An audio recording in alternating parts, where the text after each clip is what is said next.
जैसे कुछ ही मतलब औरतों का जिक्र है इसमें, है ना। तो उसमें से एक स्त्री है एस्थर, वो कितनी परमेश्वर को कितना वो प्रेम करती थी, कितनी वो वफादारी से खुदावंद के साथ चलती थी, कितना परमेश्वर के वचनों को वो आदर देती थी।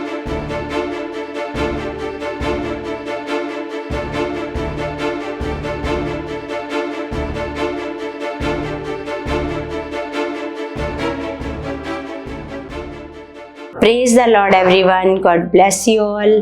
परमेश्वर आपको बहुत सारी बरकतें और आशीषें मसीह में दे चुके हैं। सर्वशक्तिमान परमेश्वर हम सबके बीच में मौजूद है और परमेश्वर का हम दिल से धन्यवाद करते हैं, परमेश्वर की कृपा के लिए, परमेश्वर की दया के लिए, जो परमेश्वर हर दिन हम पर क्या करते हैं, परमेश्वर हम पर दया करते हैं, अपनी कृपा को हम पर बना करके रखते हैं।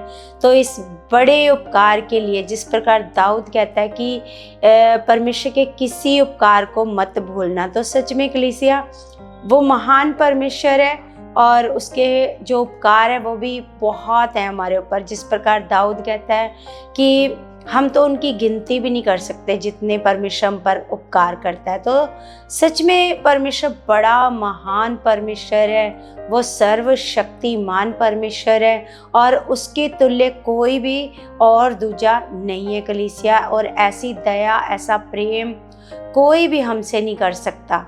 तो परमेश्वर का हम धन्यवाद करते हैं। तो आज कलीसिया जो खुदावंद का वचन जो परमेश्वर ने मुझे दिया है, तो उस वचन के द्वारा हम परमेश्वर की बातों को सीखेंगे कि परमेश्वर कैसे कैसे परमेश्वर अपने लोगों के साथ काम करते हैं और कैसे उनकी मदद करते हैं और कैसे उनकी रक्षा करते हैं ना। तो आज हम देखेंगे कलीसिया एस्तेर के बारे में, है ना। एस्तेर के बारे में परमेश्वर के वचन में लिखा है। तो जैसे कुछ ही मतलब औरतों का जिक्र है इसमें, है ना। तो उसमें से एक स्त्री है एस्तेर, जिसके बारे में ऐसे मतलब जिक्र है कि वो कितनी परमेश्वर को कितना वो प्रेम करती थी, कितनी वो वफादारी से खुदावंद के साथ चलती थी, कितना परमेश्वर के वचनों को वो आदर देती थी।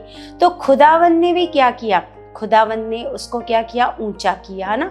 क्योंकि हम देखते हैं ये कि परमेश्वर जो खुदावंद के वचनों को आदर देते हैं, खुदा के वचनों को मानते हैं, खुदा से प्रेम करते हैं, तो सच में परमेश्वर उनको ऊंचा उठाता है। जिस प्रकार हम दाऊद का जीवन देखते हैं कि वो क्या था, एक भेड़ बकरी चराने वाला एक नॉर्मल सा एक ऐसे मनुष्य था ना, लेकिन परमेश्वर से वो प्रेम करता था, परमेश्वर के वचनों का वो क्या करता था, आदर करता था ना। और बुराई से वो दूर रहता था, पाप से दूर रहता था। तो परमेश्वर ने क्या किया, परमेश्वर ने उसको ऊंचा उठाया और परमेश्वर ने उसको भेड़ बकरियां चराने वाले से उठाकर एक राजा बनाया। तो इसी प्रकार हम एस्तेर के जीवन को भी देखते हैं कि किस प्रकार ये एक नॉर्मल सी स्त्री है ना, और लेकिन ये यहूदी स्त्री थी और परमेश्वर से प्रेम करती थी, परमेश्वर को जानती थी। तो किस प्रकार परमेश्वर ने क्या किया, इसके जीवन को ऐसे ऊंचा उठाया ना। और एक नॉर्मल सी लड़की जिसके माता पिता भी नहीं है ना, और जिसके चाचा के लड़के ने, है ना, उसको पाला है, पोसा है ना। तो मतलब एक नॉर्मल सी लड़की को उठाकर परमेश्वर ने क्या बना दिया, एक रानी बना दिया, है ना। तो हम देखते हैं कलीसिया किस प्रकार मतलब एस्तेर को ऐसे रानी बनाया गया। तो हम देखते हैं कि क्षरेश नामक राजा के दिनों में ये बातें हुई। ये वही क्षरेश है जो 127 प्रांतों पर अर्थात हिंदुस्तान से लेकर कूश देश तक राज्य करता था। तो कलीसिया हम देखते हैं कि मतलब हिंदुस्तान का नाम हम किसी और पत्री में नहीं पढ़ते, किसी और पुस्तक में नहीं पढ़ते, लेकिन सबसे पहले हम इसमें हिंदुस्तान का नाम पढ़ते हैं। लिखा हिंदुस्तान से लेकर कूश देश तक वो राजा क्या करता था, राज्य करता था, राजा क्षरेश, है ना। लिखा उन्हीं दिनों में जब क्षरेश राजा अपनी उस राजगद्दी पर विराजमान था जो शूशन नामक राजगढ़ में थी। वहां उसने अपने राज्य के 3रे वर्ष में अपने सब हाकिमों और कर्मचारियों को भोज दिया। फारस और मादे के सेनापति और प्रांत प्रांत के प्रधान और हाकिम उसके सम्मुख आ गए। वह उन्हें बहुत बहुत दिन वरन 180 दिन तक अपने राजसी वैभव का धन और महात्म्य और अनमोल पदार्थ दिखाता रहा। इन दिनों के बीतने पर राजा ने क्या छोटे क्या बड़े उन सबों को भी जो शूशन नामक राजगढ़ में इकट्ठा हुए थे, राजभवन की बारी के आंगन में 7 दिन तक भोजन ऐसे दिया। और आगे हम देखते हैं कलीसिया की किस प्रकार जब ये राजा क्या कर रहा है, लोगों को ऐसे अपने राज्य में इसने क्या रखा है, ऐसे बड़ा भोज रखा है। तो इसने ऐसे क्या किया, जो इसकी रानी थी, है ना, जो इसकी रानी थी, तो उसने ऐसे सोचा कि मेरी रानी तो क्या है, सब बहुत ऐसे सुंदर है, तो मेरी रानी को इस जगह पर आना चाहिए और सबको ऐसे दिखाना चाहिए। लेकिन जो वो रानी थी उसने आने से क्या कर दिया, ऐसे मना कर दिया। उसने अपना क्या समझा, उसने ऐसे अपमान समझा। तो उसने अपना ऐसे जब अपमान समझा तो लिखा है, हम देखते हैं कि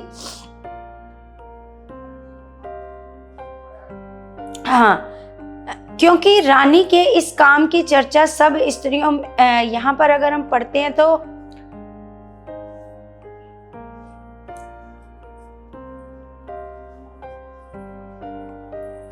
राजा ने पूछा, रानी वष्टी ने राजा क्षरेश की खोजों द्वारा दिलाई हुई आज्ञा का उल्लंघन किया तो नीति के अनुसार उसके साथ क्या किया जाए। तब ममुकान के राजा और हाकिमों की उपस्थिति में उत्तर दिया, रानी वष्टी ने जो अनुचित काम किया है वह न केवल राजा से परंतु सब हाकिमों से और उन सब देशों के लोगों से भी जो राजा क्षरेश के सब प्रांतों में रहते हैं, क्योंकि रानी के इस काम की चर्चा सब स्त्रियों में होगी। और जब ये कहा जाएगा कि राजा क्षरेश ने रानी वष्टी को अपने सामने ले आने की आज्ञा दी परंतु वह ना आई, तब वे अपने अपने पति को तुच्छ जानने लगेंगी। आज के दिन फारसी और मादी हाकिमों की स्त्रियां जिन्होंने रानी की यह बात सुनी है, वे भी राजा के सब हाकिमों से ऐसा ही कहने लगेंगी। इस प्रकार बहुत ही घृणा और क्रोध उत्पन्न होगा। यदि राजा को स्वीकार हो तो ये आज्ञा निकाले और फारसियों और मादियों के कानून में लिखी भी जाए कि जिससे कभी ना बदल सके कि रानी वष्टी राजा क्षरेश के सम्मुख फिर कभी आने ना पाए और राजा पटरानी का पद किसी दूसरी को दे दे, उससे जो उससे अच्छी हो। लिखा, अतः जब राजा की ये आज्ञा उसके सारे राज्य में सुनाई जाएगी तब सब पत्नियां अपने अपने पति का चाहे बड़ा हो या छोटा आदर मान करती रहेंगी। ये बात राजा और हाकिमों को पसंद आई और राजा ने ममुकान की सम्मति मान ली और अपने राज्य में अर्थात प्रत्येक प्रांत के अक्षरों में प्रत्येक जाति की भाषा में चिट्ठियां भेजी कि सब पुरुष अपने अपने घर में अधिकार चलाएं और अपनी जाति की भाषा बोला करें। तो हम देखते हैं कि किस प्रकार जब रानी ने जब मना किया तो किस प्रकार राजा को ऐसे बताया गया कि अगर आज रानी ने इस प्रकार किया तो सारी फारसी और मादी स्त्रियां ऐसे ही अपने पतियों के साथ ऐसे करने लग जाएंगी। तो राजा ऐसे आज्ञा निकाली राजा ने कि अब रानी वष्टी कभी भी राजा के सम्मुख ऐसे नहीं आएगी, है ना। तो फिर अब जो पटरानी का पद है वो किसी और को देना है। तो जब किसी और को देना है तो जो राजा का जो खोजों का जो प्रधान था उसको ये ऐसे काम ये सौंपा गया। तो हम देखते हैं कि किस प्रकार हम देखते हैं, लिखा है तब राजा हम 2 में पढ़ते हैं। तब राजा के सेवक जो उसके टहलुए थे कहने लगे, राजा के लिए सुंदर तथा युवा कुंवारियां ढूंढी जाए और राजा अपने राज्य के सब प्रांतों में लोगों को इसलिए नियुक्त करे कि वे सब सुंदर युवा कुंवारियों को शूशनगढ़ के रनवास में इकट्ठा करे और स्त्रियों के प्रबंधक हैगे को जो राजा का खोजा था सौंप दे और शुद्ध करने के योग्य वस्तुएं इन्हें दी जाएं। तब उनमें से जो कुंवारी राजा की दृष्टि में उत्तम ठहरे वही रानी वष्टी के स्थान पर पटरानी बनाई जाए। ये बात राजा को पसंद आई और उसने ऐसा ही किया। आगे लिखा, शूशनगढ़ में मोर्दके नामक एक यहूदी रहता था जो कीश नाम के एक बिन्यामीनी का परपोता, शिमी का पोता और याईर का पुत्र था।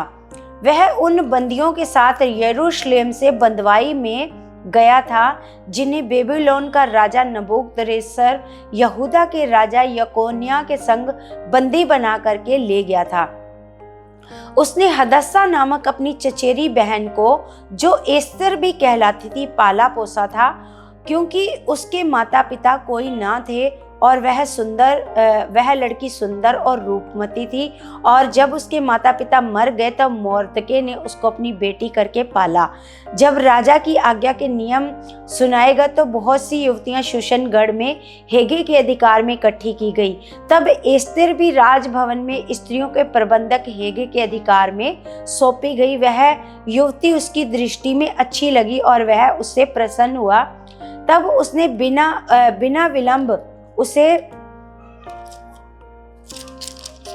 राजभवन में से शुद्ध करने की वस्तुएं और उसका भोजन और उसके लिए चुनी हुई 7 सहेलियां भी दी और उसको उसकी सहेलियों को रनवास में सबसे अच्छा रहने का स्थान दिया। एस्तर ने ना अपनी जाति बताई थी ना अपना कुल, क्योंकि मोर्दके ने उसको आज्ञा दी थी कि उसे ना बताना। मोर्दके प्रतिदिन रनवास के आंगन के सामने टहलता था ताकि जाने कि एस्तर कैसी है और उसके साथ क्या क्या होगा, है ना।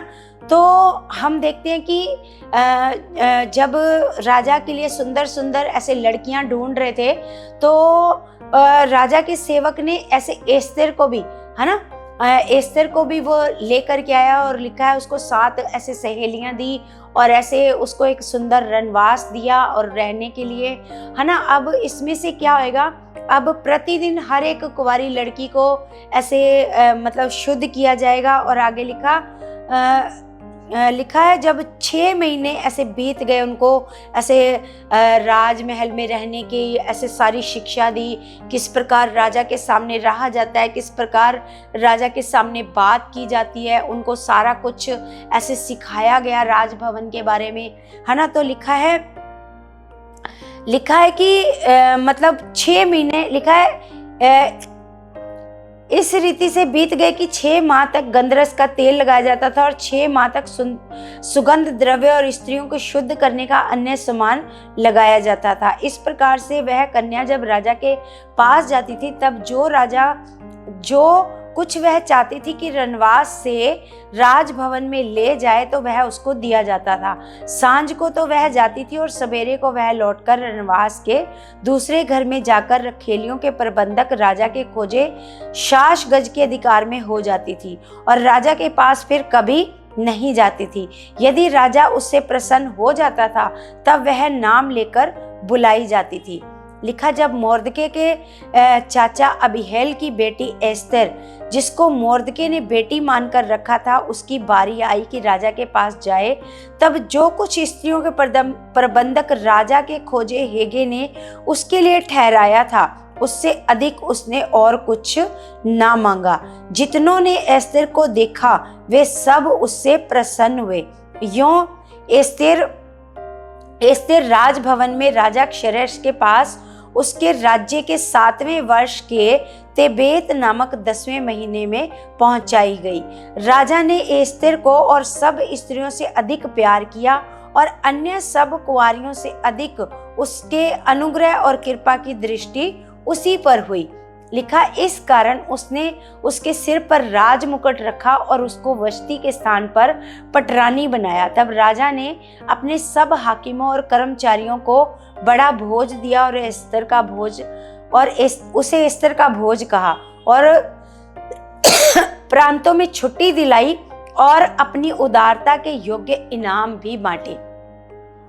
तो कलीसिया हम यहाँ पर देखते हैं एस्तर के स्वभाव के बारे में कि जो जैसे बाकी की जो लड़कियां थी तो उन्होंने मतलब जो उनके प्रबंधक थे उन्होंने उनका भी स्वभाव देखा कि उनके अंदर क्या था, लालच। जितना उनके लिए रखा था वो और भी ऐसे करती थी, हमें ये भी दे दो, हमें वो भी दे दो, और गहने दे दो और ऐसे कर दो। लेकिन एस्तेर के बारे में लिखा है कि एस्तेर ने क्या किया, एस्तेर ने जितना उसके लिए ठहराया था कि ये है तेरे लिए, इतना रखा है तेरे लिए ना, तो उसने उससे अधिक और कोई भी चीज़ ऐसे नहीं मांगी। तो उनको जो प्रबंधक थे उनको एस्तेर का स्वभाव क्या लगा, ऐसे बहुत अच्छा लगा, क्योंकि जो एस्तेर थी वो शुरू से परमेश्वर का भय मानती थी, परमेश्वर के साथ चलती थी वफादारी से, और उसको पता था कि हमें परमेश्वर ने कैसा जीवन जीना सिखाया ना, तो उसने कोई भी ऐसे लालच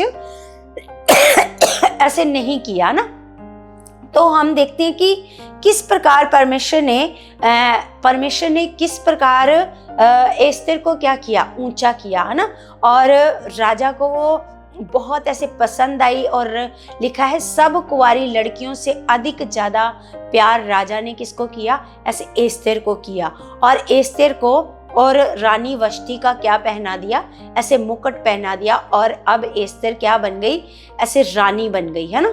तो जब रानी बन गई तो हम देखते हैं कलीसिया कि किस प्रकार परमेश्वर ऐसे हम देखते हैं कि किस प्रकार वो राजा के साथ पूरी वफादारी से चल रही है ना। तो आगे हम देखते हैं मोर्दके के बारे में कि मोर्दके ने क्या किया था। अब एक हमान है जो राजा का क्या है, सेनापति है ना। तो हमान ने क्या किया, हमान यहूदी लोगों से बहुत ऐसे चिढ़ता था, और हमान क्या चाहता था कि इनकी राजा के पास ऐसे कोई चुगली लगा करके और इनको क्या कर दिया जाए, ऐसे इनको मरवा दिया जाए यहूदी लोगों को, है ना। तो उसने एक ऐसे प्लानिंग बनाई, एक ऐसे अपने घर में एक फांसी का ऐसे वो लटका दिया, फांसी लगा दी कि अब इसमें हम क्या करेंगे। मोर्दके से वो ज़्यादा चिढ़ता था, क्योंकि परमेश्वर का वचन मोर्दके मानता था। वो हामान को ऐसे झुककर प्रणाम ऐसे नहीं करता था ना। तो क्योंकि वो राजा का सेनापति था हामान, तो क्योंकि ये तो मोर्दके क्या मान रहा है, परमेश्वर का वचन मान रहा है ना। परमेश्वर के वचन में लिखा है तो किसी और को दंडवत ऐसे नहीं करना, परमेश्वर के अलावा किसी और को भी ऐसे दंडवत ऐसे नहीं करना। तो वो मोर्दके क्या करता था, जब वो ऐसे दरवाजे पर खड़ा रहता था या राजमहल में खड़ा रहता था, तो जब हामान ऐसे निकलता था तो वो कभी भी झुक करके दंडवत ऐसे हामान को ऐसे नहीं करता था ना। तो हामान क्या करता था, हामान चिढ़ता था, हामान मोर्दके से क्या करता था, ऐसे चिढ़ता था। तो उसने क्या किया, उसने ऐसे मतलब उनके लिए एक ऐसे मतलब एक प्लानिंग बनाई ऐसे हामान ने उनको ऐसे मारने के लिए। तो जब उसको मारने के लिए ऐसे षड्यंत्र ऐसे रचा, तो हम देखते हैं कि 3:1 में तो लिखा है, इन बातों के बाद राजा क्षरेश के आगागी हमदाता के पुत्र हामान को उच्च पद दिया और उसको महत्व देकर उसके लिए उसके साथी हाकिमों के सिंहासनों से ऊंचा सिंहासन ठहराया। राजा के सब कर्मचारी जो राजभवन के फाटक में रहा करते थे, वे हामान के सामने झुककर दंडवत किया करते थे, क्योंकि राजा ने उसके विषय में ऐसी आज्ञा दी थी। परंतु मोर्दके ना तो झुकता था ना उसको दंडवत करता था। तब राजा के कर्मचारी जो राजभवन के फाटक में रहा करते थे, उन्होंने मोर्दके से पूछा, तू राजा की आज्ञा का क्यों उल्लंघन करता है? जब वे उससे प्रतिदिन ऐसा ही कहते रहे और उसने उनकी एक न मानी, तब उन्होंने यह देखने की इच्छा से कि मोर्दके की ये बात चलेगी कि नहीं, हामान को बता दिया। उसने उनको बता दिया कि मैं यहूदी हूँ। जब हामान ने देखा कि मोर्दके नहीं झुकता और ना मुझको दंडवत करता है, तब हामान बहुत क्रोधित हुआ और उसने केवल मोर्दके पर हाथ उठाना अपनी मर्यादा से कम जाना, क्योंकि उन्होंने हामान को ये बता दिया था कि मोर्दके किस जाति का है ना। इसलिए हामान ने क्षरेश के साम्राज्य में रहने वाले सारे यहूदियों को भी मोर्दके की जाति जानकर नष्ट कर डालने की युक्ति बनाई। तो अब उसने क्या युक्ति बनाई, जब उसने जब रोज ऐसे सिपाही उससे पूछते थे मोर्दके कि तू क्यों नहीं झुकता, है ना, हामान के आगे तू क्यों नहीं झुकता, क्योंकि ये तो परमेश्वर की ये तो राजा की क्या है, आज्ञा है। तो फिर उसने रोज रोज जब वो पूछते थे तो उसने बता दिया कि मैं कौन हूँ, मैं तो यहूदी हूँ, और यहूदी लोग परमेश्वर के अलावा किसी और के आगे ऐसे नहीं झुकते, है ना। तो जब ये बात हामान को पता चली तो हामान ने क्या सोचा कि मैं केवल इसको मोर्दके को नहीं मारूंगा, अब मैं क्या करूंगा, इनकी पूरी जाति को, यहूदी जाति को क्या करूंगा, ऐसे मार दूंगा, है ना। तो इन राजा को मैं बताऊंगा कि ये जो जाति है ये ऐसे मतलब ये जो पूरी जाति है ये परमेश्वर, ये राजा आपकी क्या है, विरोधी है ना। तो ऐसे करके उसने क्या किया, ऐसे मतलब बता दिया राजा। यदि यहाँ पर लिखा है कि राजा क्षरेक्ष के 12वें वर्ष के निसान नामक पहले महीने में हामान ने अदार नामक 12वें महीने तक के एक एक दिन और एक एक महीने के लिए पूर्व अर्थात चिट्ठी अपने सामने डलवाई। तब हामान ने राजा क्षरेक्ष से कहा, तेरे राज्य के सब प्रांतों में रहने वाले देश देश के लोगों के मध्य में तितर बितर और छिटकी हुई एक जाति है जिसके नियम और सब लोगों के नियमों से भिन्न है और वे राजा के कानून पर नहीं चलते, इसलिए उन्हें रहने देना राजा को लाभदायक नहीं। यदि राजा को स्वीकार हो तो उन्हें नष्ट करने की आज्ञा लिखी जाए और मैं राजा के भंडारियों के हाथ में राज भंडार में पहुंचाने के लिए 10,000 की कार चांदी दूंगा। तब राजा ने अपनी अंगूठी अपने हाथ से उतार कर अगागी हमदाता के पुत्र हामान को, जो यहूदियों का बैरी था, दे दी। और राजा ने हामान से कहा, वह चांदी तुझे दे दी गई है और वे लोग भी, ताकि तू उनसे जैसा तेरा जी चाहे वैसा ही व्यवहार कर। तो हामान ने क्या किया, हामान ने इस जाति के खिलाफ राजा को क्या कर दिया, ऐसे भड़का दिया कि इनके जो कानून है, इनकी जो बातें हैं, ये सब जातियों से क्या है, अलग हैं। ये लोग सब जातियों से क्या है, अलग हैं, इसलिए इनका मतलब जीवित रहना तेरे लिए सही नहीं है। तो इनको ऐसे आज्ञा निकाल कि इस जाति को हम लोग क्या कर दें, ऐसे नष्ट कर दें, है ना।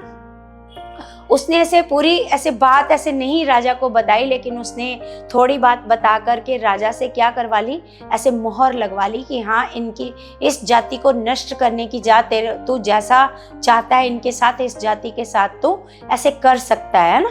तो हम देखते हैं कि किस प्रकार परमेश्वर ने क्या किया। परमेश्वर ने जब एक मतलब इस प्रकार इनको क्या किया गया, मोर्दके ने एक बार क्या किया था, राजा के प्राणों की क्या करी थी, ऐसे रक्षा। तो मोर्दके ने क्या देखा था कि मोर्दके ने ये देखा कि दो जो सिपाही हैं वो राजा को मारने की क्या बना रहे हैं, ऐसे प्लानिंग बना रहे हैं। तो मोर्दके ने जब सुन लिया तो उसने ये बात क्या किया, राजा तक पहुंचाई, और राजा ने जब ऐसे छानबीन करी तो वो बात सच्ची पाई गई और राजा ने बोला, इसने मेरी जान बचाई है और इसको क्या दिया जाए, ऐसे इनाम दिया जाए और इसका नाम कहाँ लिखा जाए, ऐसे लिखा इतिहास की पुस्तक में इसका नाम लिख दिया जाए। लेकिन उसके बाद क्या हुआ, जब उसने हामान ने जब ये आज्ञा निकाल दी, इस जाति को मारने की क्या निकाल दी, ऐसे आज्ञा की, राजा ने इस जाति को, यहूदी जाति को मारने की क्या दे दी है, आज्ञा दे दी है। जब मोर्दके को ये बात पता चली तो मोर्दके ने क्या किया, हम 4 पढ़ते हैं, 4 अध्याय लिखा। जब मोर्दके ने जान लिया कि क्या क्या किया गया है, तब मोर्दके वस्त्र फाड़कर, टाट पहनकर, राख डालकर नगर के मध्य जाकर ऊंचे और दुख भरे शब्द से चिल्लाने लगा। और वह राजभवन के फाटक के सामने पहुंचा, परंतु टाट पहने हुए राजभवन के फाटक के भीतर तो किसी के जाने की आज्ञा ना थी। लिखा, एक एक प्रांत में जहां जहां राजा की आज्ञा और नियम पहुंचा, वहां वहां यहूदी बड़ा विलाप करने और उपवास करने और रोने पीटने लगे, वरन बहुतेरे टाट पहने और राख डाले हुए पड़े रहे। तो यहाँ पर हम देखते हैं कि जिस प्रकार जब ही मोर्दके को इस बात का पता चला कि यहूदी जाति को मारने की क्या निकली है, ऐसे राजा की ओर से क्या निकली है, आज्ञा निकली है। तो मोर्दके क्या करने लगा, मोर्दके ऐसे लिखा है राख डालकर और टाट पहनकर क्या करने लगा, ऐसे परमेश्वर से ऐसे प्रार्थना करने लगा। तो जब ये ऐसे टाट ओढ़कर ऐसे बैठा तो लिखा है रानी एस्तेर रानी की सहेलियों और खोजों ने जाकर उसको बता दिया। तब रानी शोक से भर गई और मोर्दके के पास वस्त्र भेजकर यह कहलाया कि टाट उतारकर इन्हें पहन ले, परंतु उसने उन्हें ना लिया। तब एस्तेर ने राजा के खोजों में से हताक को, जिसे राजा ने उसके पास रहने को ठहराया था, बुलवाकर आज्ञा दी कि मोर्दके के पास जाकर मालूम कर ले कि क्या बात है और इसका क्या कारण है। तब हताक नगर के उस चौक में जो राजभवन के फाटक के सामने था मोर्दके के पास निकल गया और मोर्दके ने उसको सब कुछ ऐसे बता दिया कि मेरे ऊपर क्या क्या बीता है। और हामान ने यहूदियों का नाश करने की अनुमति पाने के लिए राज भंडार में कितनी चांदी भर देने का वचन दिया, ये भी ठीक ठीक बतला दिया। फिर यहूदियों का विनाश करने की जो आज्ञा शूशन में दी गई थी उसकी एक नकल भी उसने हताक के हाथ में एस्तेर को दिखाने के लिए दी और उसे सब हाल बताने और ये आज्ञा देने को कहा कि भीतर राजा के पास जाकर अपने लोगों के लिए गिड़गिड़ाकर विनती करे। तब हताक ने एस्तेर के पास जाकर मोर्दके की बातें कह सुनाई। तब एस्तेर ने हताक को मोर्दके से ये कहने की आज्ञा दी, राजा के सब कर्मचारियों वरन राजा के प्रांतों के सब लोगों को भी मालूम है कि क्या पुरुष क्या स्त्री कोई क्यों ना हो जो बिना आज्ञा पाए भीतरी आंगन में राजा के पास जाएगा, उसके मार डालने की आज्ञा है। केवल जिसकी ओर राजा सोने का राजदंड बढ़ाए वही बचता है। परंतु मैं अब 30 दिन से राजा के पास नहीं बुलाई गई हूँ। एस्तेर की बात मोर्दके को सुनाई गई। तब मोर्दके ने एस्तेर के पास ये कहला भेजा, तू मन ही मन ये विचार ना कर कि मैं राजभवन में रहने के कारण और सब यहूदियों में से बची रहूंगी, क्योंकि जो तू इस समय चुपचाप रहे और किसी उपाय से यहूदियों का छुटकारा उद्धार तो हो जाएगा, परंतु तू अपने पिता के घराने समेत नष्ट होगी। क्या जाने तुझे ऐसे ही कठिन समय के लिए राजपद मिला हो। तो जब मोर्दके के पास उसने ऐसे उसको भेजा, हताक को भेजा, तो उसने जाकर बताया। तो जब उसने दोबारा से मैसेज भेजा मोर्दके के पास, तो मोर्दके को उसने कहा कि मैं तो सब कोई जानता है कि बिना बुलाए कोई भी राजा के पास ऐसे नहीं जा सकता। अगर कोई जाएगा तो उसको मौत की सजा है। तो उसको मौत की सजा थी जो बिना बुलाए राजा के भवन में ऐसे जाएगा। तो मोर्दके ने उसको कहा, तो ये मत सोच कि मैं राजभवन में हूं तो मैं क्या रहूंगी, मैं बची रहूंगी, लेकिन यहूदी होने के कारण तेरा भी क्या हो जाएगा, ऐसे नाश हो जाएगा। अगर तू मन में ऐसे सोचती है, अगर तू मतलब कुछ कर सकती है, ऐसे उसने बोला। तो उसने बोला कि अगर तो इस समय क्या रहेगी, ऐसे चुपचाप रहेगी, तो परमेश्वर क्या करेगा। परमेश्वर अपनी जाति को बचाने के लिए कोई ना कोई उपाय तो ऐसे ढूंढ लेगा, लेकिन तो अपने पिता के घराने समेत क्या हो जाएगी, ऐसे नष्ट हो जाएगी। ऐसे मोर्दके ने उसको मैसेज भेजा, है ना। जब और ऐसे बोला कि क्या पता ये जो रानी का पद है तुझे इसी दिन के लिए मिला हो, है ना। तो जब उसने ये बात सुनी तो उसने अब पहले तो वो ऐसे डर रही थी कि मुझे क्या होएगा, मुझे अगर मैं बिना बुलाए राजा के पास जाती हूँ और राजा मेरी तरफ अगर राजदंड को नहीं बढ़ाएगा तो मेरे लिए क्या है, मौत है। लेकिन जब मोर्दके की ये बात सुनी तो उसके अंदर एक ऐसे दलेरी सी आ गई। उसने कहा ठीक है, मैं परमेश्वर के लिए, परमेश्वर के लोगों के लिए ये रिस्क लेने को भी क्या हूँ, ऐसे तैयार हूँ, है ना।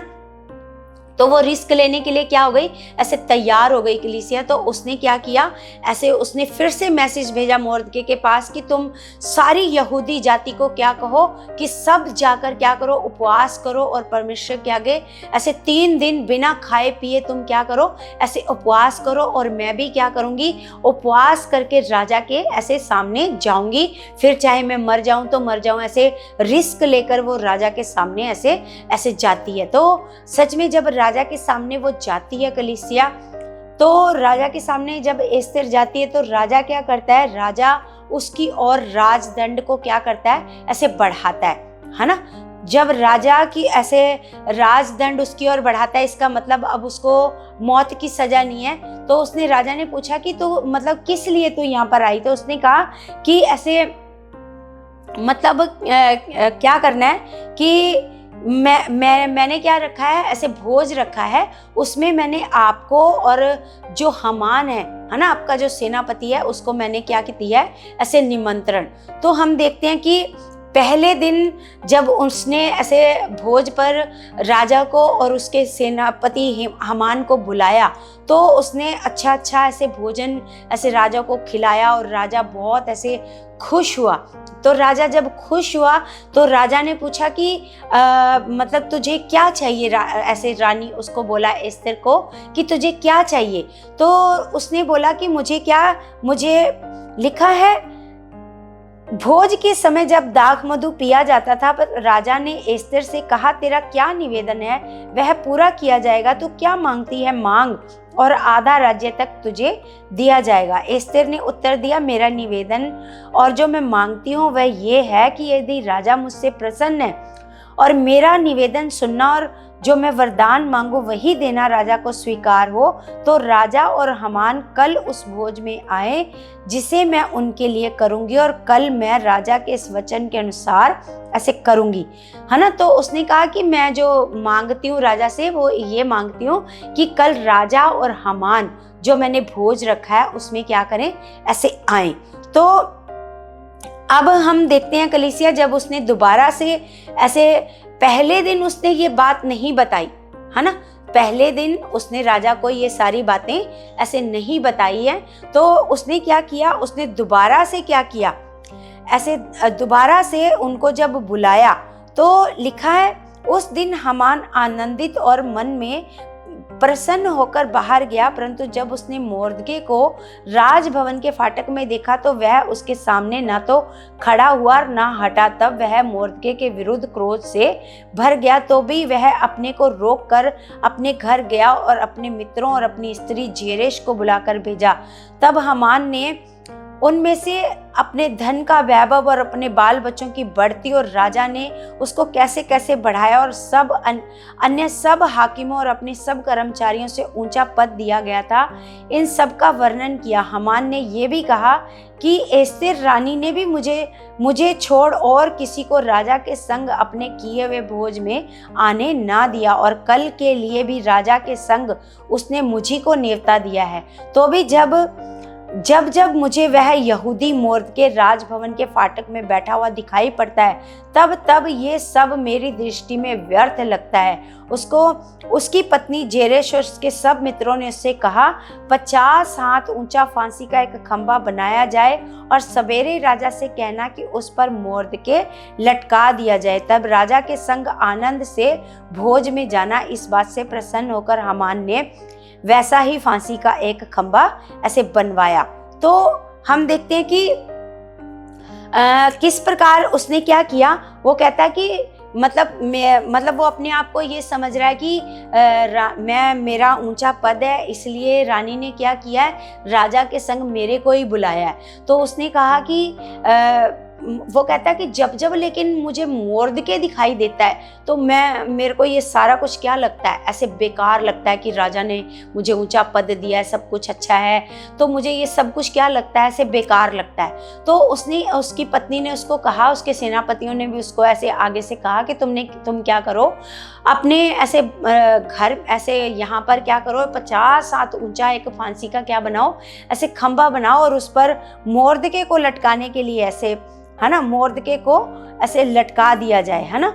तो जब उसने ऐसे सोचा कि मोर्दके को क्या करेंगे, इस पर क्या कर देंगे, ऐसे लटका देंगे ना, तो लिखा है उस रात को, आगे 6 अध्याय में पढ़ते हैं कि उस रात को जब उसने ऐसे बोला, तो लिखा है जब ऐसा उसने बोला तो लिखा है इस बात से प्रसन्न होकर हमान ने वैसा ही फांसी का एक खंभा बनवाया।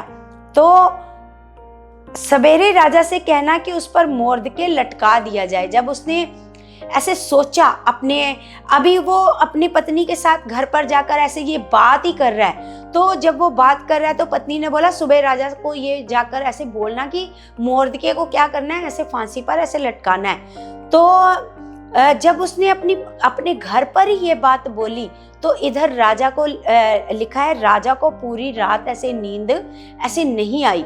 जब राजा को पूरी रात नींद नहीं आई तो लिखा है उसने अपने सिपाहियों को कहा कि इसलिए उसकी आज्ञा से इतिहास की पुस्तक लाई गई और पढ़कर राजा को सुनाई गई। उसमें ये लिखा हुआ मिला कि जब राजा क्षरश के हाकिम जो द्वारपाल भी थे, उनमें से बिकताना और तेरेश नामक 2 जनों ने उस पर हाथ उठाने की युक्ति की थी, उसे मोर्दके ने प्रकट किया था। तब राजा ने पूछा, इसके बदले मोर्दके की क्या प्रतिष्ठा और बड़ाई की गई? राजा के जो सेवक उसकी सेवा टहल करते थे, उन्होंने उसको उत्तर दिया, उसके लिए कुछ भी नहीं किया गया। राजा ने पूछा, आंगन में कौन है? उसी समय हामान राजा के भवन से बाहरी आंगन में इस मनसा से आया था कि जो खंबा उसने मोर्दके के लिए तैयार कराया था उस पर उसको लटका देने की चर्चा राजा से ऐसे करे। तो अब सुबह जब पूरी रात उसको नींद नहीं आई राजा को, तो उसने जब इतिहास की किताब मंगाई तो इतिहास की पुस्तक जब उन्होंने पढ़ी तो लिखा है कि राजा को पता चला कि 2 जो उसके सिपाही थे उन्होंने राजा को मारने की क्या बनाई थी, ऐसे युक्ति बनाई। तो उसने कहा कि मोर्दके के साथ कुछ ऐसे अच्छा किया गया था? उन्होंने बोला नहीं, मोर्दके के साथ कुछ भी अच्छा ऐसे नहीं किया गया था। तो उसने एकदम से बोला कि आंगन में कौन है? तो सिपाहियों ने बोला आंगन में क्या है, हामान है। और हामान क्या करने आया था? हामान तो राजा को ऐसे मोर्दके को फांसी पर लटकाने की ऐसे बात करने के लिए आया था। लेकिन वहां पर हम देखते हैं कि किस प्रकार वो बात को परमेश्वर ने क्या कर दिया, ऐसे जो वो बात फांसी पर लटकाने के लिए आया था, यहाँ पर परमेश्वर ने क्या किया?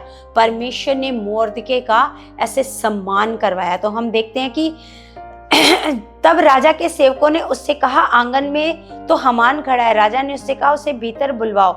जब हामान भीतर आया तब राजा ने उससे पूछा, जिस मनुष्य की प्रतिष्ठा राजा करना चाहता हो तो उसके लिए क्या क्या उचित होगा? हामान ने यह सोचकर कि मुझसे अधिक राजा किसकी प्रतिष्ठा करना चाहता होगा? राजा को उत्तर दिया, जिस मनुष्य की प्रतिष्ठा राजा करना चाहे उसके लिए राजकीय वस्त्र लाया जाए और जो राजा पहनता है, और एक घोड़ा भी जिस पर राजा सवार होता है और उसके सिर पर जो राजकीय मुकुट धरा जाता है वह भी लाया जाए। फिर वह वस्त्र और वह घोड़ा राजा के किसी बड़े हाकिम को सौंपा जाए और जिसकी प्रतिष्ठा राजा करना चाहता हो उसको वह वस्त्र पहनाया जाए और उस घोड़े पर सवार करके नगर के चौक में उसे फिराया जाए। तो फिर जब उसने ऐसा बोला कि जब जिसकी प्रतिष्ठा करनी है उसके साथ ये किया जाए, तो जब उसने राजा ने मोर्दके का नाम लिया तो हामान ऐसे बहुत ही क्या हो गया, ऐसे हैरान हो गया। और हाँ, राजा के कहने के अनुसार उसको क्या करना पड़ा, मोर्दके का ऐसे पूरा सम्मान करना पड़ा। जबकि वो राजा के पास ऐसे क्या करने के लिए गया था, राजा के पास ये कहने के लिए गया था कि हमें मोर्दके को क्या करना है, ऐसे फांसी पर लटकाना है। तो हम देखते हैं कलीसिया कि फिर जब दोबारा ऐसे अगले दिन ऐसे रानी ने ऐसे एस्तेर ने जब उसको बुलाया, उनको भोज पर बुलाया, जब उसको भोज पर बुलाया तो रानी ने क्या किया, जब भोजन ऐसे राजा ने कर लिया, जब रानी ने ऐसे दाख मधु पिलाया तो रानी ने ऐसे इसके बारे में ऐसे बता दिया, अपनी जाति के बारे में भी बता दिया। तो हम देखते हैं कि किस प्रकार रानी ने ऐसे बोला, दिखा है, अतः राजा और हामान एस्तेर रानी के भोज में आ गए। राजा ने दूसरे दिन दाख मधु पीते पीते एस्तेर से फिर पूछा, हे एस्तेर रानी, तेरा क्या निवेदन है? वह पूरा किया जाएगा। तो क्या मांगती है? मांग, और आधा राज्य तुझे दिया जाएगा। एस्तेर रानी ने उत्तर दिया, हे राजा, यदि तुम मुझसे प्रसन्न है और राजा को यह स्वीकार हो तो मेरे निवेदन से मुझे और मेरे मांगने से मेरे लोगों को प्राण दान मिले, क्योंकि मैं और मेरी जाति के लोग बेच डाले गए हैं और हम सब घात और नष्ट किए जाने वाले हैं। यदि हम केवल दास दासी हो जाने के लिए बेच डाले जाते तो मैं चुप रहती, चाहे उस दशा में वह विरोधी राजा की हानि भर ना सकता। तब राजा क्षरेश ने एस्तेर रानी से पूछा, वह कौन है और कहाँ है जिसने ऐसा करने का निश्चय किया? एस्तर ने उत्तर दिया, वह विरोधी और शत्रु यही दुष्ट हामान है। तब हामान राजा रानी के सामने भयभीत हो गया और राजा क्रोध से भरकर दाख मधु पीने से उठकर राजभवन की बारी में निकल गया। और हामान ये देखकर कि राजा ने मेरी हानि ठान ली होगी, एस्तर रानी से प्राणदान मांगने को खड़ा हुआ। जब राजा राजभवन की बारी से दाख मधु पीने के स्थान में लौट आया, तब क्या देखा कि हामान उसी चौकी पर जिस पर एस्तर बैठी है झुक रहा है। और राजा ने कहा, क्या ये घर ही में मेरे सामने ही रानी से बरबस करना चाहता है? राजा के मुंह से ये वचन निकला ही था कि सेवकों ने हामान का मुंह ढांक दिया। और तब राजा के सामने उपस्थित रहने वाले खोजों में से हरवोवा नामक एक ने राजा से कहा, हामान के यहाँ 50 हाथ ऊंचा फांसी का एक खंबा खड़ा है जो उसने मोर्दके के लिए बनवाया है, जिसने राजा के हित की बात कही थी। राजा ने कहा, उसको उसी पर लटका दो। तब हामान उसी खंबे पर जो उसने मोर्दके के लिए तैयार कराया था लटका दिया गया। इस पर राजा का गुस्सा ऐसे ठंडा पड़ गया। तो हम देखते हैं कलीसिया कि एस्तर रानी की वफादारी से, एस्तर राजा जो परमेश्वर पर क्या कर रही है, विश्वास कर रही है। उसने अपने प्राणों की भी ऐसे चिंता नहीं करी, है ना। तो जब उसने प्राणों की भी चिंता नहीं करी, तो जब उसने राजा से बड़ी बुद्धिमानी के साथ, अगर उसके साथ उसके पास परमेश्वर की दी हुई बुद्धि नहीं होती, है ना, और ये एक बुद्धिमान स्त्री नहीं होती, अगर वो पहले ही दिन अगर राजा को भोज के समय ये बात बताती, तो उस समय क्या होता, उस समय राजा उसकी बात के ऊपर विश्वास ऐसे नहीं करता, है ना। लेकिन भोज के बाद क्या होता है, भोज के बाद राजा को सपना आता है, जब वो राजा और मोर्दके से ऐसे राजा और हामान ऐसे रानी एस्तर के भोज में से निकल कर जाते हैं। और किस प्रकार मोर्दके को ऐसे हामान को गुस्सा आता है, और गुस्से के मारे वो क्या करता है, अपने घर में फांसी का खंबा ऐसे बनवा देता है ना, तो उस पर उसको लटकाना चाहता है। लेकिन जब राजा को ऐसे नींद नहीं आती, तो किस प्रकार परमेश्वर की योजना ऐसे पूरी होती है जब हम खुदावंद के साथ पूरी वफादारी से चलते हैं। किस प्रकार परमेश्वर ने योजना बनाई और मोर्दके को बचाया और मोर्दके को इनाम दिलवाया, और रानी की वफादारी से, है ना, किस प्रकार हामान को दोषी ठहराया गया, है ना। जब वो झुककर वो रानी से क्या मांग रहा था कि मेरे प्राणों की क्या दे दो, मेरे प्राणों को ऐसे राजा से विनती करो कि मेरे प्राणों को क्या कर दे, ऐसे बख्श दे। तो राजा ने उसको गलत समझा और गलत समझकर उसको क्या कर दिया, ऐसे पकड़ लिया। तो सिपाहियों ने कहा कि इसके घर में क्या, इसके आंगन में क्या बना हुआ है, एक फांसी का खंबा। तो राजा ने गुस्से में बोला, इसको उसी के ऊपर ऐसे लटका दो, क्योंकि वो खंबा उसने किसके लिए बनवाया था, ऐसे मोर्दके के लिए बनवाया था।